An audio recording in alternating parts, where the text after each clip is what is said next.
Copper and iron, we consume them literally every single day. They're in that piece of dark chocolate you love, the handful of nuts you snack on, the everyday meals we cook, and they are absolutely essential for human survival. But what happens when a tiny microscopic genetic typo strips your body of its ability to manage these elements? Well, today we're unraveling a pretty fascinating medical mystery in this explainer. We're going to look at how two vital everyday nutrients can secretly accumulate and turn into lethal systemic toxins. So I really want you to think about this question. What happens when your body's primary filtration system, the liver, suddenly fails to process the very elements it needs to function? The terrifying thing is, the damage doesn't just stay contained in the liver, it spills over. It attacks the brain, the heart, the skin, and the joints in ways that are just as devastating as they are deceptive. Okay, let's dive right into this. We'll start by comparing our two metabolic villains. Then, we'll break down the copper crisis, known as Wilson disease, and figure out exactly how to treat it. After that, we'll shift gears over to hemochromatosis, which is a slow-burning iron overload. And finally, we're going to discover the surprisingly ancient way we reverse that iron threat. Part 1. Two metals turn toxic. Let's set the stage. Both of the conditions we're exploring today are autosomal recessive metabolic liver diseases. Basically, this means they're genetic, they're inherited, and they both use the liver as ground zero for all their destruction. Here is the fundamental split you gotta keep in the back of your mind throughout this explainer. It's kind of like a tale of two entirely different hostile takeovers. On one side, we have Wilson disease. The genetic culprit here is a mutation in the ATP7B gene, and this leads to a massive copper excess that deposits right into the liver's resident immune macrophages, the Kupffer cells. On the flip side, we have hereditary hemochromatosis. This one is driven by a mutation in the HFE gene. Instead of copper, this disease causes severe iron overload, and instead of hitting the macrophages, the iron deposits directly into the liver's main working cells, the hepatocytes.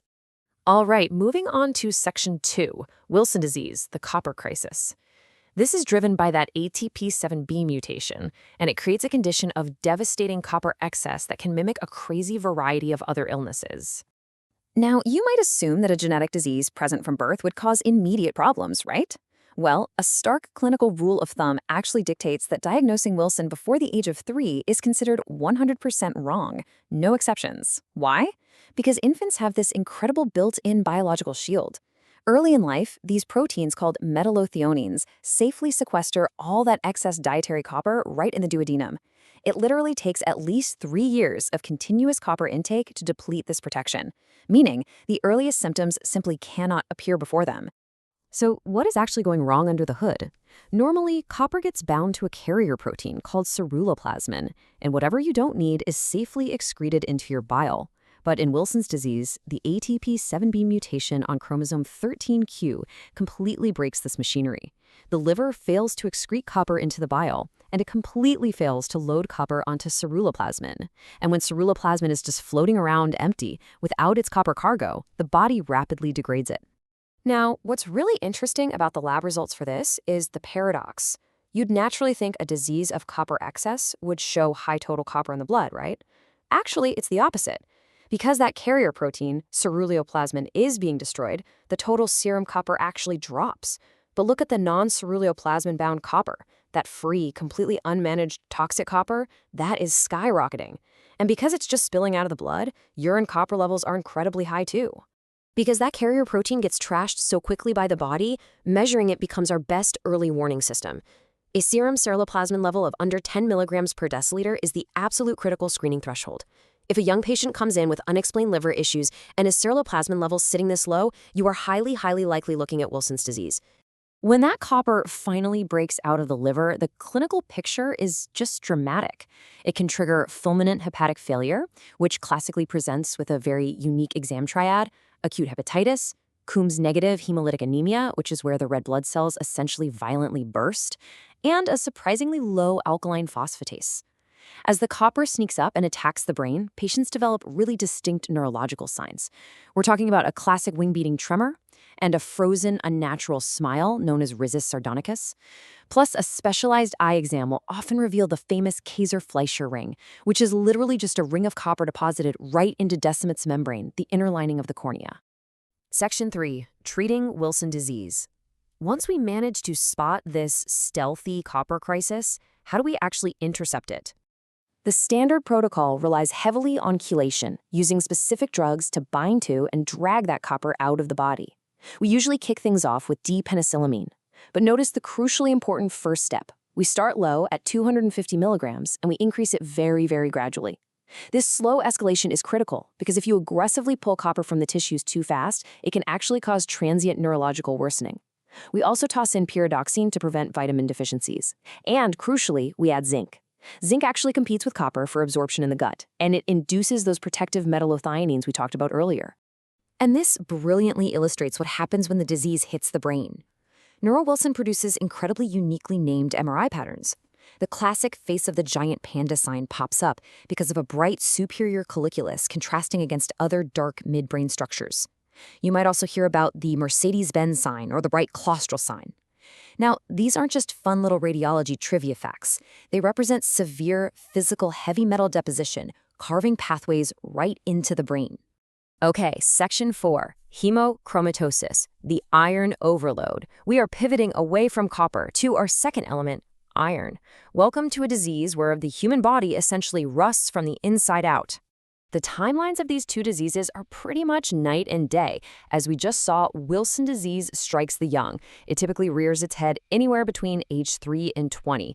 Hemochromatosis, however, it's a slow, patient threat. It takes literally decades for iron to accumulate up to toxic levels, meaning the typical clinical presentation doesn't even occur until a patient hits their 40s or 50s. The root cause of all this iron overload is almost always the C282Y mutation in the HFE gene. Think of it like this. In a normal body, a hormone called hepcidin acts as the brakes, regulating how much iron we take in. But this mutation completely impairs hepcidin production. Without hepcidin pumping the brakes, a transport protein called ferroportin just goes completely rogue and unregulated. The body continuously aggressively absorbs iron from your diet, even when it is already bursting with dangerously high stores. This completely unchecked absorption creates a very specific fingerprint in a patient's iron studies. Massive iron loading drives serum iron sky high. As the body desperately tries to pack it all away, serum ferritin goes up. And because the body is basically drowning in iron, it stops making the transport protein transferrin. This means total iron binding capacity, or TIBC, drops. So, with high iron and low transport capacity, the transferrin saturation level shoots straight up. That transferrin saturation metric is the one you really want to watch. A saturation of 45% or higher is, without a doubt, the single best screening test for hemochromatosis. Now, ferritin might also be high, sure, but ferritin is an acute phase reactant. That means something as simple as inflammation can falsely elevate it. But a transferrin saturation sitting at or above 45%, that is your clear, reliable red flag. When that iron inevitably overflows, it absolutely devastates the body along a classic 6-organ framework. In the liver, it drives a massive risk of hepatocellular carcinoma, which is really the ultimate big villain of this disease. It destroys the pancreas, causing type 3 phimsic diabetes in roughly 65% of patients.